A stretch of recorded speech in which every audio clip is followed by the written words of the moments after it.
창세기 41장. 그로부터 만 2년이 지나서 바로가 꿈을 꾸었다. 그가 나일 강가에 서 있는데 잘생기고 살이 찐 암소 7마리가 강에서 올라와서 갈밭에서 풀을 뜯는다. 그 뒤를 이어서 흉측하고 야윈 다른 암소 7마리가 강에서 올라와서 먼저 올라온 소들과 함께 강가에 선다. 그 흉측하고 야윈 암소들이 잘생기고 살이 찐 암소들을 잡아먹는다. 바로는 잠에서 깨어났다. 그가 다시 잠들어서 또 꿈을 꾸었다. 이삭 7개가 보인다. 토실토실하고 잘 여문 이삭 7개가 나오는데 그것들은 모두 한 줄기에서 나와서 자란 것들이다. 그 뒤를 이어서 또 다른 이삭 7개가 피어나오는데 열풍이 불어서 야위고 마른 것들이다. 그 야윈 이삭이 토실토실하게 잘 여문 이삭 7개를 삼킨다. 바로가 깨어나 보니 꿈이다. 아침에 그는 마음이 뒤숭숭하여 사람을 보내어서 이집트의 마술사와 현인들을 모두 불러들이고 그가 꾼 꿈 이야기를 그들에게 하였다. 그러나 아무도 그에게 그 꿈을 해몽하여 주는 사람이 없었다.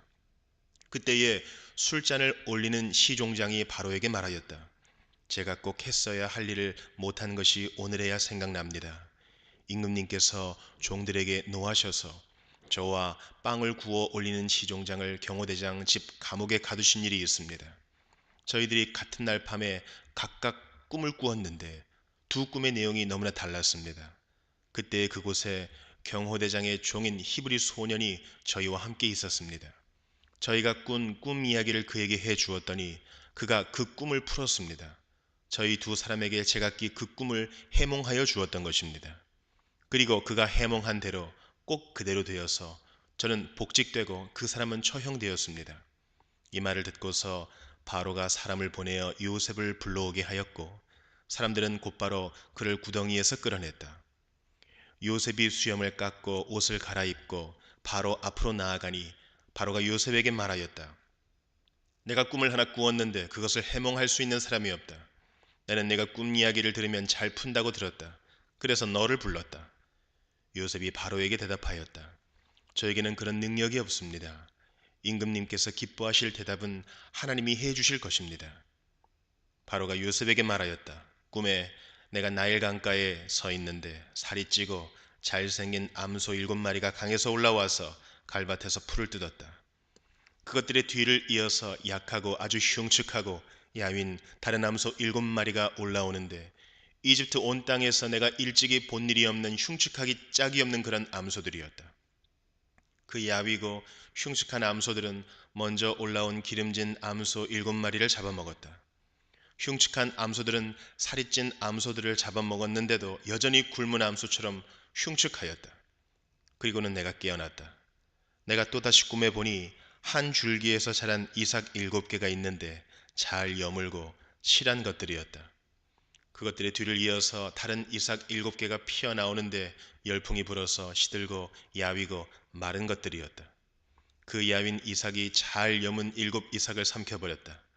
내가 이 꿈 이야기를 마술사와 현인들에게 들려주었지만 아무도 나에게 그 꿈을 해몽해 주지 못하였다.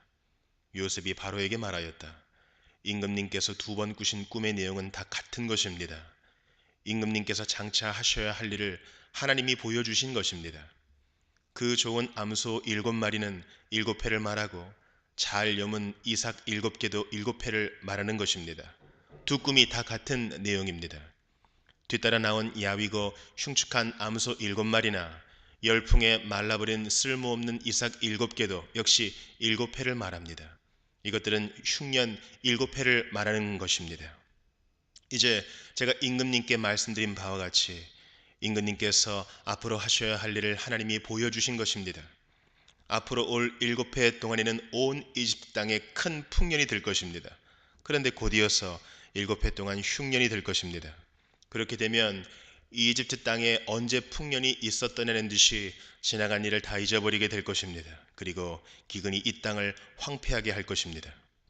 풍년이 든 다음에 오는 흉년은 너무나도 심하여서 이집트 땅에서는 아무도 그 전에 풍년이 든 일을 기억하지 못할 것입니다. 임금님께서 같은 꿈을 2번이나 거듭 꾸신 것은 하나님이 이 일을 하시기로 이미 결정하시고 그 일을 꼭 그대로 하시겠다는 것을 말씀해 주시는 것입니다. 이제 임금님께서는 명철하고 슬기로운 사람을 책임자로 세우셔서 이집트 땅을 다스리게 하시는 것이 좋을 듯합니다. 임금님께서는 전국의 관리들을 임명하셔서 풍년이 계속되는 7해 동안에 이집트 땅에서 거둔 것의 5분의 1을 해마다 받아들이도록 하심이 좋을 듯합니다. 앞으로 올 풍년에 그 관리들은 온갖 먹거리를 거두어 드리고 임금님의 권한 아래 각 성읍의 곡식을 갈무리하도록 하십시오. 이 먹거리는 이집트 땅에서 7해 동안 이어갈 흉년에 대비해서 그때의 이 나라 사람들이 먹을 수 있도록 갈무리해 두셔야 합니다. 그렇게 하시면 기근이 이 나라를 망하게 하지 못할 것입니다. 바로와 모든 신하들은 이 제안을 좋게 여겼다. 바로가 신하들에게 말하였다.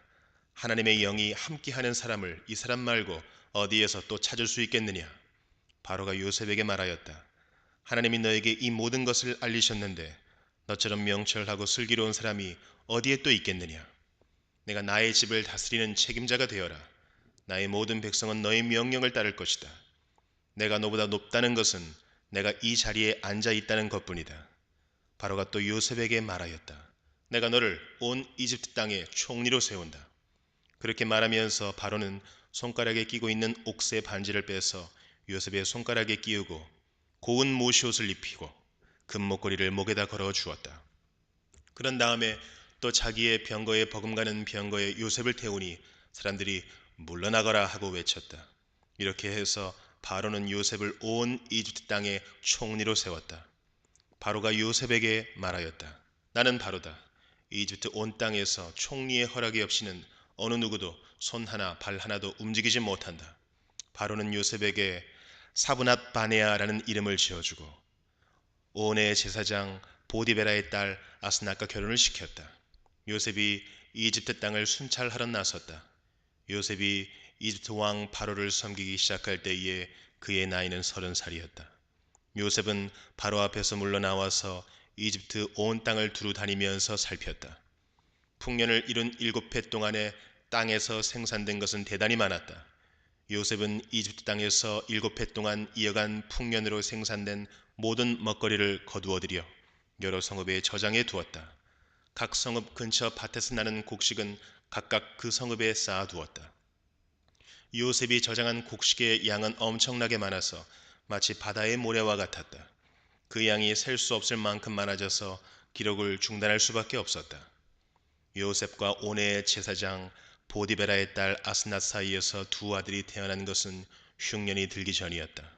요셉은 하나님이 나의 온갖 고난과 아버지 집 생각을 다 잊어버리게 하셨다 하면서 맏아들의 이름을 므낫세라고 지었다. 둘째는 내가 고생하던 이 땅에서 하나님이 자손을 번성하게 해주셨다 하면서 그 이름을 에브라임이라고 지었다. 이집트 땅에서 7해 동안 이어가던 풍년이 지나니 요셉이 말한 대로 7해 동안의 흉년이 시작되었다. 온 세상에 기근이 들지 않은 나라가 없었으나 이집트 온 땅에는 아직도 먹거리가 있었다. 그러나 마침내 이집트 온 땅의 백성이 굶주림에 빠지자 그들은 바로에게 먹을 것을 달라고 부르짖었다. 바로는 이집트의 모든 백성에게 요셉에게로 가서 그가 시키는 대로 하여라 하였다. 온 땅에 기근이 들었으므로 요셉은 모든 창고를 열어서 이집트 사람들에게 곡식을 팔았다. 이집트 땅 모든 곳에 기근이 심하게 들었다. 기근이 온 세상을 뒤덮고 있었으므로 다른 나라 사람들도 요셉에게서 곡식을 사려고 이집트로 모았다. 마가복음 11장. 그들이 예루살렘 가까이에 곧 올리브산에 있는 벳바게와 베다니 가까이에 이르렀을 때에 예수께서 제자 둘을 보내시며 그들에게 말씀하셨다. 너희는 맞은편 마을로 가거라.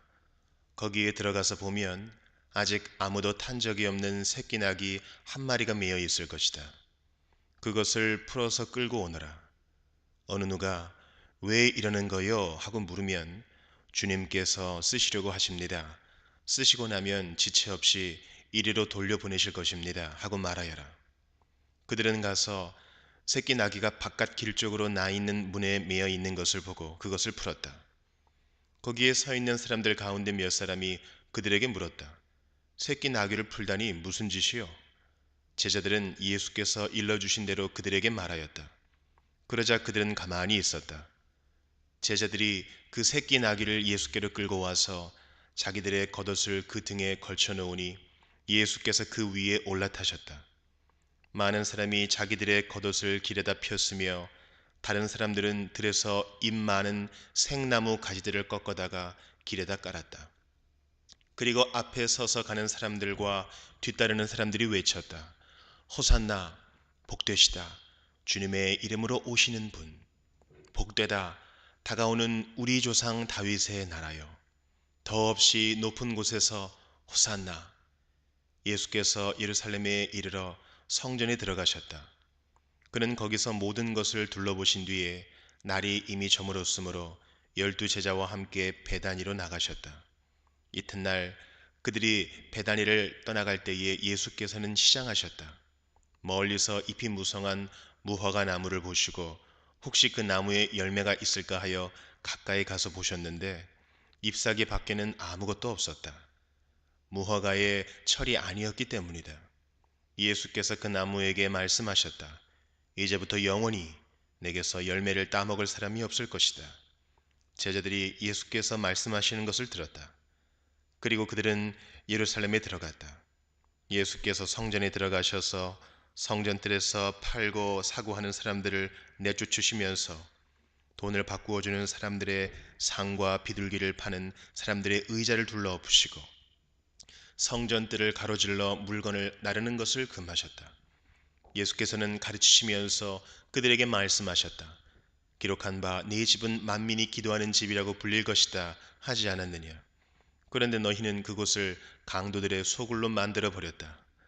대제사장들과 율법학자들이 이 말씀을 듣고서는 어떻게 예수를 없애버릴까 하고 방도를 찾고 있었다. 그들은 예수를 두려워하고 있었던 것이다. 무리가 다 예수의 가르침에 놀라고 있었기 때문이다. 저녁 때가 되면 예수와 제자들은 을의 성 밖으로 나갔다. 이른 아침에 그들이 지나가다가 그 무화과 나무가 뿌리채 말라버린 것을 보았다. 그래서 베드로가 전날 일이 생각나서 예수께 말하였다. 라삐님, 저것 좀 보십시오. 선생님이 저주하신 저 무화과 나무가 말라버렸습니다. 예수께서는 그들에게 말씀하셨다. 하나님을 믿어라. 내가 진정으로 너희에게 말한다. 누구든지 이 산더러 번쩍 들려서 바다에 빠져라 하고 말하고 마음에 의심하지 않고 말한 대로 될 것을 믿으면 그대로 이루어질 것이다. 그러므로 나는 너희에게 말한다. 너희가 기도하면서 구하는 것은 무엇이든지 이미 그것을 받은 줄로 믿어라. 그리하면 너희에게 그대로 이루어질 것이다. 너희가 서서 기도할 때에 어떤 사람과 서로 등진 일이 있으면 용서하여라. 그래야 하늘에 계신 너희 아버지께서도 너희의 잘못을 용서해 주실 것이다. 그들은 다시 예루살렘에 들어갔다. 예수께서 성전뜰에서 거닐고 계실 때에 대제사장들과 율법학자들과 장로들이 예수께로 와서 물었다. 당신은 무슨 권한으로 이런 일을 합니까? 누가 당신에게 이런 일을 할 수 있는 권한을 주었습니까? 예수께서 그들에게 말씀하셨다. 나도 너희에게 한 가지를 물어보겠으니 나에게 대답해 보아라. 그러면 내가 무슨 권한으로 이런 일을 하는지를 너희에게 말하겠다. 요한의 세례가 하늘에서 온 것이냐 사람에게서 온 것이냐 내게 대답해 보아라. 그들은 자기들끼리 의논하며 말하였다. 하늘에서 왔다고 말하면 어찌하여 그를 믿지 않았느냐고 할 것이다. 그렇다고 해서 사람에게서 왔다고 대답할 수도 없지 않은가. 그들은 무리를 무서워하고 있었다. 무리가 모두 요한을 참 예언자로 알고 있었기 때문이었다. 그래서 그들이 예수께 대답하였다. 모르겠습니다. 예수께서 그들에게 말씀하셨다. 나도 내가 무슨 권한으로 이런 일을 하는지를 너희에게 말하지 않겠다. 욥기 7장. 인생이 땅 위에서 산다는 것이 고된 종살이와 다른 것이 무엇이냐? 그의 평생이 품꾼의 나날과 같지 않으냐? 저물기를 몹시 기다리는 종과도 같고 수고한 삭슬 애타게 바라는 품꾼과도 같다. 내가 바로 그렇게 여러 달을 허탈 속에 보냈다. 괴로운 밤은 꼬리를 물고 이어갔다. 눕기만 하면 언제 깰까? 언제 날이 셀까 마음 졸이며 새벽까지 내내 뒤척거렸구나. 내 몸은 온통 구더기와 먼지로 뒤덮였구나. 피부는 아물었다가도 터져버리는구나. 내 날이 배틀의 북보다 빠르게 지나가니 아무런 소망도 없이 종말을 맞는구나. 내 생명이 한낱 바람임을 기억하여 주십시오. 내가 다시는 좋은 세월을 못 볼 것입니다. 어느 누구도 다시는 나를 볼 수 없을 것입니다. 주님께서 눈을 뜨고 나를 찾으려고 하셔도 나는 이미 없어졌을 것입니다. 구름이 사라지면 자취도 없는 것처럼 수월로 내려가는 사람도 그와 같아서 다시는 올라올 수 없습니다. 그는 자기 집으로 다시 돌아오지도 못할 것이고 그가 살던 곳에서도 그를 몰라볼 것입니다. 그러나 나는 입을 다물고 있을 수 없습니다. 분하고 괴로워서 말을 하지 않고는 견딜 수 없습니다. 내가 바다 괴물이라도 됩니까? 내가 깊은 곳에 사는 괴물이라도 됩니까? 어찌하여 주님께서는 나를 감시하십니까?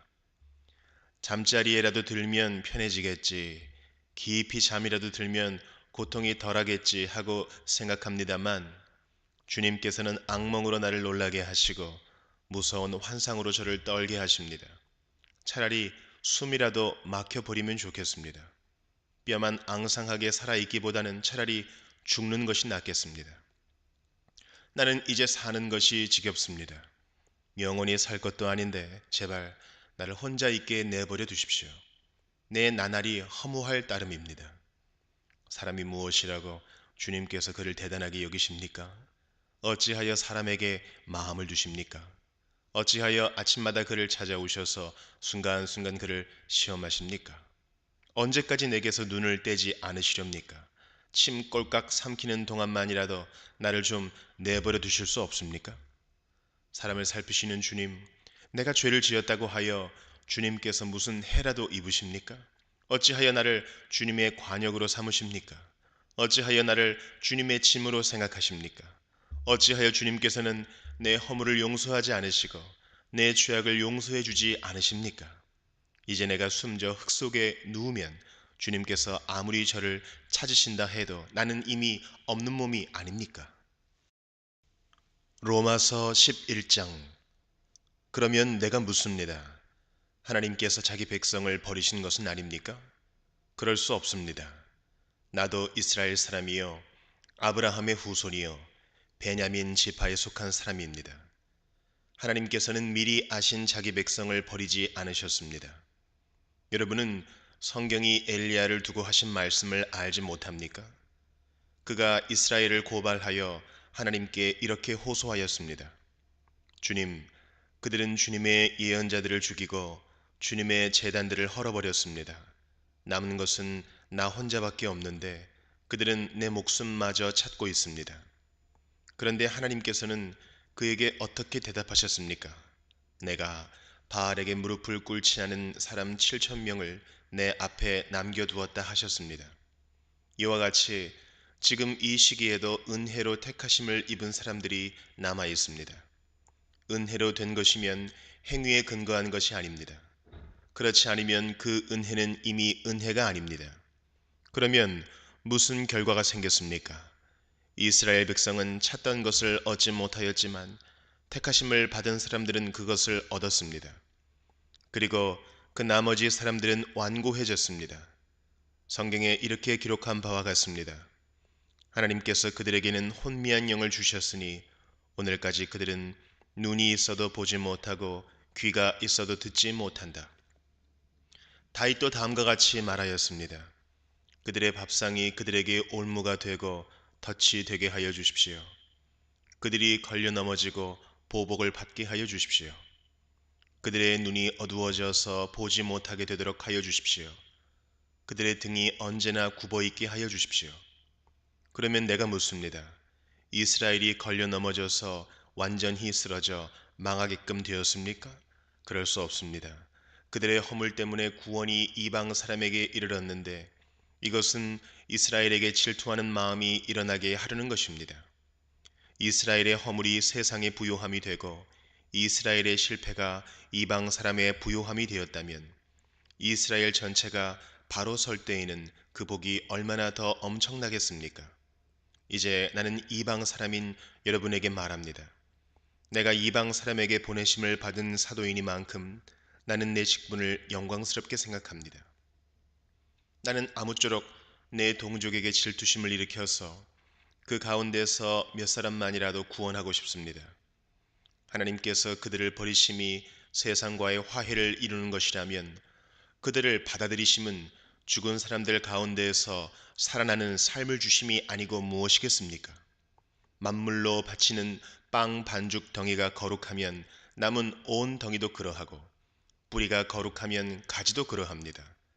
그런데 참 올리브 나무 가지들 가운데서 얼마를 잘라내시고서 그 자리에다 돌 올리브 나무인 그대를 접붙여 주셨기 때문에 그대가 참 올리브 나무의 뿌리에서 올라오는 양분을 함께 받게 된 것이면 그대는 본래의 가지들을 향하여 우쭐대지 말아야 합니다. 비록 그대가 우쭐댈지라도 그대가 뿌리를 지탱하는 것이 아니라 뿌리가 그대를 지탱한다는 것을 명심해야 합니다. 그러므로 본래의 가지가 잘려나간 것은 그 자리에 내가 접붙임을 받게 하시려는 것이었다 하고 그대는 말해야 할 것입니다. 옳습니다. 그 가지들이 잘린 것은 믿지 않은 탓이고 그대가 그 자리에 붙어 있는 것은 믿었기 때문입니다. 그러니 교만한 마음을 품지 말고 도리어 두려워하십시오. 하나님께서 본래의 가지들을 아끼지 않으셨으니 접붙은 가지도 아끼지 않으실 것입니다. 그러므로 하나님의 인자하심과 준엄하심을 생각해 보십시오. 하나님은 넘어진 사람들에게는 준엄하십니다. 그러나 그대가 하나님의 인자하심에 머물러 있으면 하나님이 그대에게 인자하게 대하실 것입니다. 그렇지 않으면 그대도 잘릴 것입니다. 그러나 믿지 않았던 탓으로 잘려나갔던 가지들이 믿게 되면 그 가지들도 접붙임을 받게 될 것입니다. 하나님께서는 그들을 다시 접붙이실 수 있습니다. 그대가 본래의 돌 올리브 나무에서 잘려서 그 본성을 거슬러 참 올리브 나무에 접붙임을 받았다면 본래 붙어있던 이 가지들이 제 나무에 다시 접붙임을 받는 것이야 얼마나 더 쉬운 일이겠습니까? 형제자매 여러분, 나는 여러분이 이 신비한 비밀을 알기를 바랍니다. 그것은 여러분이 스스로 현명하다고 생각하는 일이 없게 하려는 것입니다. 그 비밀은 이러합니다. 이방 사람의 수가 다 찰 때까지 이스라엘 사람들 가운데서 일부가 완고해진 대로 있으리라는 것과 온 이스라엘이 구원을 받게 되리라는 것입니다. 그것은 성경에 이렇게 기록되어 있는 바와 같습니다. 구원하시는 분이 시온에서 오실 것이니 야곱에게서 경건하지 못함을 제거하실 것이다. 이것은 그들과 나 사이의 언약이니 내가 그들의 죄를 없앨 때에 이루어질 것이다. 복음의 관점에서 판단하면 이스라엘 사람들은 여러분이 잘 되라고 하나님의 원수가 되었지만 택하심을 받았다는 관점에서 판단하면 그들은 조상 덕분에 하나님의 사랑을 받는 사람들입니다. 하나님께서 주시는 고마운 선물과 부르심은 철회되지 않습니다. 전에 하나님께 순종하지 않던 여러분이 이제 이스라엘 사람의 불순종 때문에 하나님의 자비를 입게 되었습니다. 이와 같이 지금은 순종하지 않고 있는 이스라엘 사람들도 여러분이 받은 그 자비를 보고 회개하여 마침내는 자비하심을 입게 될 것입니다. 하나님께서 모든 사람을 순종하지 않는 상태에 가두신 것은 그들에게 자비를 베푸시려는 것입니다. 하나님의 부유하심은 어찌 그리 크십니까? 하나님의 지혜와 지식은 어찌 그리 깊고 깊으십니까?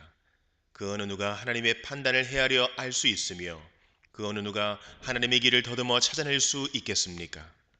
누가 주님의 마음을 알았으며 누가 주님의 조언자가 되었습니까? 누가 먼저 무엇을 드렸기에 주님의 담례를 바라겠습니까? 만물이 그에게서 나고 그로 말미암아 있고 그를 위하여 있습니다. 그에게 영광이 세세에 있기를 빕니다. 아멘.